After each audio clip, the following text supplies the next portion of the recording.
I'm going to go with another old person. Is it someone we know? You might know him. We'll say his name, I'll know. His name is it up. Wyatt Earp. Earp. Wyatt Earp. Earp. All right. His name's Wyatt. Sounds like burp. Earp. Wow, you got it. It's only been all I'm doing day. it. I'm doing it. Earp. Wyatt Earp. Wyatt Earp. The man. The myth. The guy by the craft services table on the movie set. What? Of Tombstone fame. Shut up. I'm not there yet. Wyatt Earp seems like a character from a time and place nowhere related to Los Angeles. But, as we saw with William Faulkner, the strangest of bedfellows cozy on up to this city of angels. You're saying they were bedfellows? I'm not spreading any rumors, but I am saying they were bedfellows. An important part of Wyatt Earp's life was spent in L.A., that is to say, the end of his life. What is your idea of Wyatt Earp? What is your image? What is your image of Earp? Leather vest, big mustache. Oh, God, keep going. He's got a giant badge. Oh, yeah. And he's got spurs. A righteous lawman is the answer you That's what you were supposed to say. Okay. A righteous lawman whose only responsibility is to good old-fashioned American justice. Like Walker, Texas Ranger? Yeah, but less realistic. That's the image of him that we have Los Angeles to thank, but that was not always the case. So Wyatt Barry Stapp Earp. What's his name? What's that sound? Say it again. Wyatt Barry Stapp Earp. Okay. Was born March 19th, 1848 in Monmouth, Illinois. Earp's dad moved the family around a lot searching for gold and silver mines to strike it rich. Earp's older brothers went off to fight for the Union in the Civil War, and Earp ran away several times to join up, but he was 13, so they kept sending him back home. So at age 17, he left his family, moved to California to work for some train companies where they taught him how to box and gamble. Okay, which are two essential things. Two things that every American legend needs to know how to do. On November 24th, 1869, he returned to his family, who is now living in Lamar, Missouri, where he replaced his dad in the position of town constable, which is his first of actually just a few law enforcement jobs. Did he have to speak with a British accent if he was a constable? Yeah, he went around saying, "What's all this then?" in the Old West. In the Old West time. What's all this then, I say. He got wind of it. This was also the first of many reinventions of his public image that he would stage. So a year later, Earp married the daughter of a local hotel owner. They got pregnant. She died of typhus. She took their unborn baby with her. Dragged her into hell with her. That was mean. Hey, come on. That was mean. Come on. Typhus it's a silly disease, I know. But that's no reason to condemn her to hell. Any other reason, sure. So after her death, Earp seems to have gotten kind of disillusioned. Mm-hmm. He left Lamar and he just sort of wandered around from town to town, towing the line between law and criminal behavior. So he worked... Like Kung Fu. Yeah. What? Like this show Kung Fu. Yeah. What? He worked as hired muscle. He was friends with prostitutes. On March 28th, 1871, prostitutes, they're going to hell with the typhus babies. We know that. So on March 28th, 1871, he was accused of stealing a horse in Van Buren, Arkansas, but he skipped town before they could arrest him. In October 18... Who's going to arrest him but himself? He's not a lawman anymore. He gave up the law. He's not Kevin Costner anymore. Open up your mind to a new image, man. Is he Kurt Russell yet? Yeah. Yeah. So in October 1874, he actually helped authorities then catch another horse thief in Wichita, Kansas, and was praised for his good work. So he became a policeman because he liked the feeling. He helped keep the cowboys under control. Again, reinventing himself. In 1876, he moved to Dodge City, Arkansas, where one of his brothers had opened up a brothel. And on May 19th, he became deputy town marshal, which he then parlayed to become city marshal by 1877. Right. December 1879, he relocated yet again with his two brothers, Virgil and Morgan, and his dentist friend, John Henry Holliday, a.k.a. the Good Doctor Holliday. He was a dentist? He was a dentist. That's Isn't funny. that weird? That is very weird. I knew so little about this, and I was like, oh yeah, Doc Holliday, the baddest man in the West, DDS. Your molars are really molared. I don't know, dentist talk. That's it. They left town to try to find silver in Arizona in a town called Tombstone. So they didn't have much luck finding silver, so Earp was forced to go... Why do I keep telling stories about people whose names I can't pronounce? I don't know. You're drawn to them. Your mouth sees a challenge and you're like, yeah, let's not jump all over that. Let's fail at this. They didn't find any silver, and he was forced to go back to being a lawman just to make some money. He joined the local police, which set in motion the events that he is now known for. The exact reason of why what happened, it's been lost to time because Earp never liked to talk about what happened in Tombstone later in life, and frankly, a lot of things that he told people were lies. Well, fantastic. Yeah. So it might have been over new laws that were put down to tame the wildness of the West. Could have been about land control. The story that I saw most often was that a stagecoach was robbed in March 1881, and Earp set out to find the cowboys who did it. So he enlisted the help of a local rancher named Ike Clanton to nose around and rat out who committed the robbery. So Earp offered Clanton $6,000 if he got the names, but Clanton started becoming paranoid that Earp would spill the beans and tell people that he was helping a lawman rat on his fellow cowboys. Right. So, like any good cowboy does, he started drinking. And that made him even more paranoid, and he started going around town bragging how he was going to kill one of Earp's men. So whatever events really led up to it, on October 26, 1881, it all boiled over at the OK Corral. The two parties consisted of Wyatt, his two brothers, which were Virgil and Morgan, and Doc Holliday in one corner. In the other, Ike Clanton, his brother Billy, and another brother duo, Frank and Tom McClory. So before anything happened, Clanton was warned of what was about to happen, and he fled the scene. So then a shot was fired, and then 30 seconds later, Billy Clanton and both McClory brothers were dead. Wyatt's brothers and Doc Holliday were all injured, but Wyatt himself was unscathed, which was not surprising because in all the shootouts that Earp had been in his life, which were a lot, he was never hit by a bullet ever. Really? Never got hit by a bullet. So this became the most famous gunfight in Western history. It symbolized the tension at the time between the old Wild West and the efforts of the U.S. government to tame it with law and order. Right. Dun dun.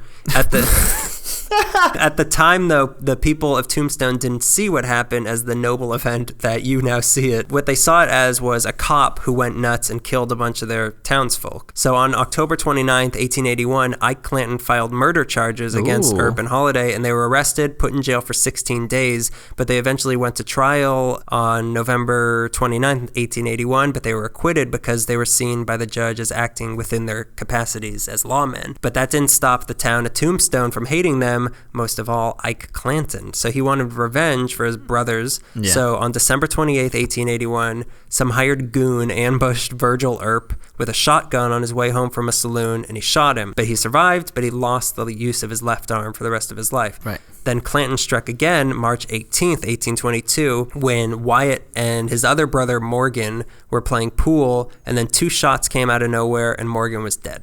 This is when Wyatt started to turn his back on the word of the law and became a force of vigilante justice. 2 days after his brother was killed, Wyatt and his gang killed one of the suspects, Frank Stillwell, and then the next 3 weeks became known as the Vendetta Ride, as Earp and Holliday and their posse went out riding and killing whoever they thought was involved in the murder of his brother. Great. So they killed Florentino, a.k.a. Indian Charlie Cruz, Curly Bill Brocious, and between 2 to 12 others, depending on whose story you believe. So then Earp, of course, was accused of these murders, so he fled Arizona for good. Oh, is that why he left? Yeah. Okay. He's a coward. A murdering coward. Oh, murder and coward. Okay. Yeah. So from then on, Earp went around trying to strike it rich, pulling cons all around the West. He did gold mining in Idaho, Nevada, and Alaska. He was run out of Texas for painting a rock yellow and selling it as gold. Oh my God. Yeah. Fantastic. No effort. Yellow. So eventually he made it to San Francisco, where he met the woman who would become his partner for the rest of his life. Mrs. Earp? Mrs. Earp, that was her name. What fate. Her name was Josephine Sarah Marcus, a.k.a. Sadie. In San Francisco, he would referee a boxing match between Robert Fitzsimmons and Tom Sharkey, which he would be accused of fixing. And in 1896, he went to court yet again, and this would become the biggest sports scandal until the World Series was fixed in 1919. So Earp and Sadie around this time were also running gambling dens in San Diego and mining in areas around Nevada and in San Bernardino. But starting in 1855 until the end of his life, he would spend his summers living in Los Angeles. Look at that. Finally, the part of the story that's worth telling. A con man hiding out in Los Angeles? That's horrible. You might find this shocking. Don't say it then. All right, I won't Okay, say it. I was interested. Say it. Hollywood's a lie. Oh, that hurt. Yeah. I bought one of those little snow globes that has the Hollywood sign and it snows. You saying not to lie? Well, no, that happens.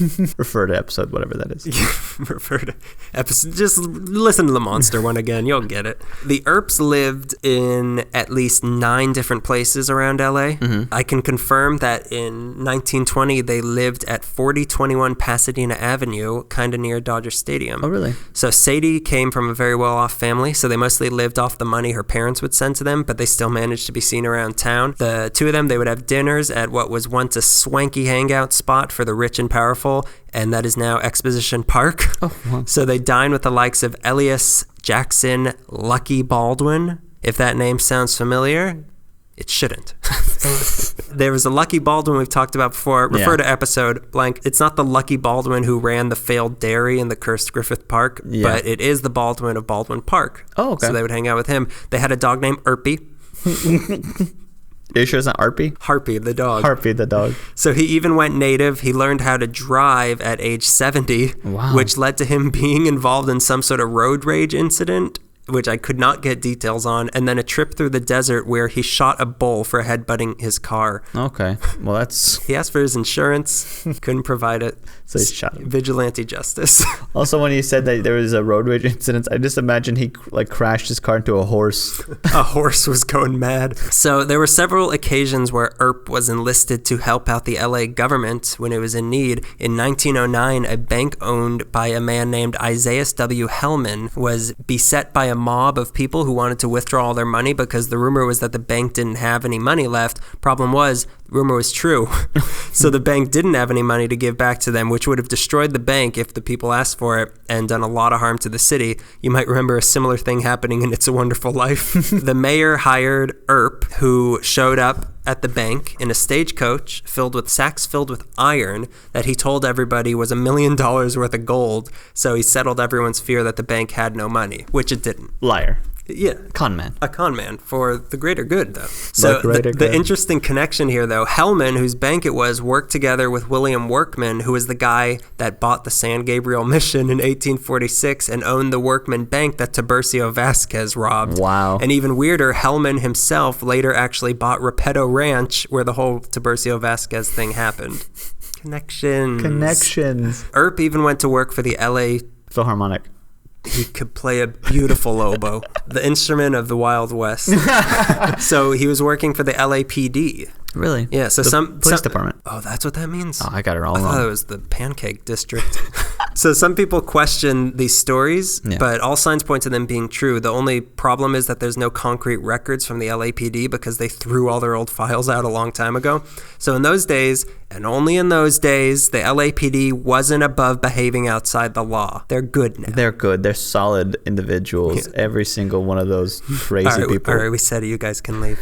So a lot of times criminals would flee to Mexico and elude the long arm of LA law. So the LAPD could work with the Mexican government to get the criminals extradited back into the U.S., but that process usually took several years. Yeah. So in 1910, the LAPD hired Earp, who was 62 at the time, and paired him up with an ex-detective named Arthur Moore King and paid them $10 a day to do what they needed to be done outside the law. They didn't want to know the specifics. They just wanted it done.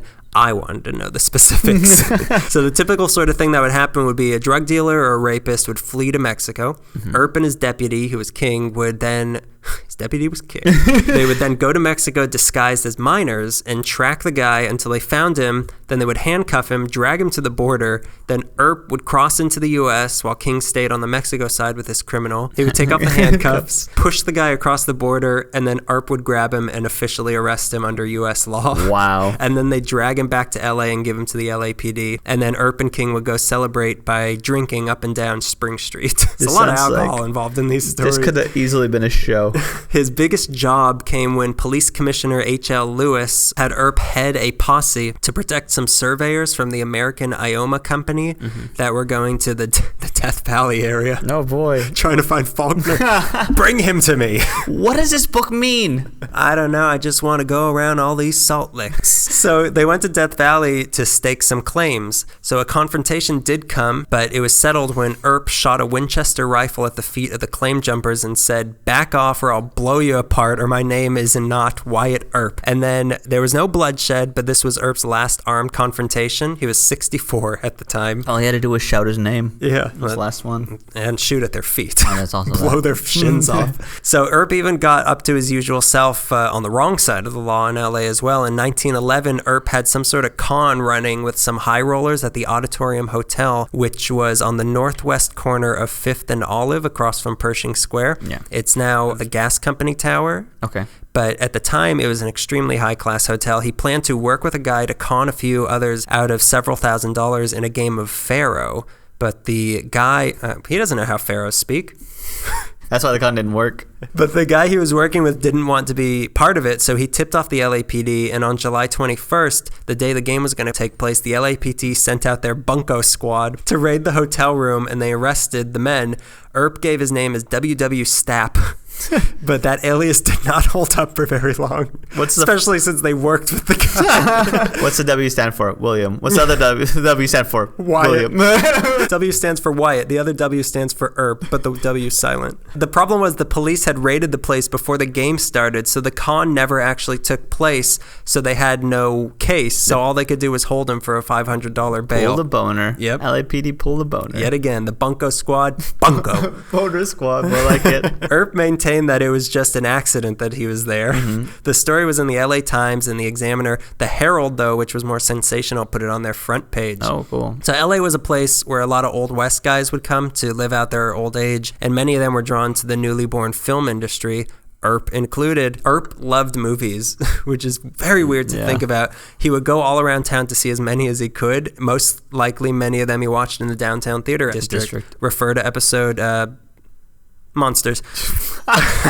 Of course, his movie of choice was Westerns. Of course. So he apparently wanted to be in some way involved with movie making, and his first visit to a film studio was after he saw The Virginian in 1914, which was directed by Cecil B. DeMille. Mm-hmm. It seems like the first studio he visited was the Mutual Film Studio in Edendale. Okay. It's not, it's a hat shot now. He enjoyed the environment on the movie sets, but more importantly, he enjoyed being able to play poker with the crew. During the games, he would make friends with a lot of the filmmakers, and he would start telling them all of his stories about what it really was like in the Old West, and eventually this led to him being an unofficial and unpaid technical consultant on all things Western on a lot of movie sets. He was on the set of many John Ford movies. He became friends with the writer Wilson Misner, who also ran the original Brown Derby. Refer to episode Monsters. He worked with the director Raoul Walsh. He had a walk-on role in the movie The Half-Breed. Wyatt Earp was in a movie. That's funny. He's in a movie. It was in 1916, which starred Douglas Fairbanks, the husband of Mary Pickford. She's back. Can't get rid of her. No, she's like the smell of a chili dog. You just can't get rid of it. He even befriended a young actor who would bring him coffee. In return, Earp would tell him all of his stories of the West. This actor went on to be John Wayne, who I had a feeling, you know, right when he started. Of course it was John Wayne. Imagine John Wayne bringing you coffee. Every night, I imagine that. Have I shown you? I have his footprints from the Walk of Fame. I have about 40 of them because we kept breaking all of them, and he was tired of doing it. He was a doll about it, though. John Wayne, he said that all of his performances were based on these conversations that he had with Earp. So John Wayne also got his start in a Raoul Walsh movie after being recommended to him by John Ford, who was probably recommended to him by Earp. So you have Wyatt Earp to thank for John Wayne. Earp at one time went out to dinner with his old friend from Alaska, Jack London. Oh my God! Yeah, it's so weird. It's like really weird. He seems like he's from such a weird nether region of time. Yeah, and he's rubbing shoulders with John Wayne and Jack London. So he was at dinner with Jack London and Raoul Walsh at a place called Al Levy's Cafe, which was located at 3rd and Main. Do you know that area? Oh my God, I do know that area. Yeah, it's right next to the Lexington. Is that right? The bar, the Lexington. I'm not sure what corner exactly it was on, but it was probably the one that smells like pee. Oh, not the one that smells like poo or vomit. No, that's a nice corner. This place was an insanely famous seafood place which invented a native LA drink that didn't quite have the longevity of the Orange Julius, the oyster cocktail. Ooh, yeah. No, it's exactly what you imagine. So talk about a strange image. At this dinner, Charlie Chaplin came up to them to meet Wyatt Earp. And this is what he said to him. "You're the bloke from Arizona, aren't you? Tame the baddies, huh?" That's what he said to him. You're making this up. I am not making this up. Or my name isn't Wyatt Earp.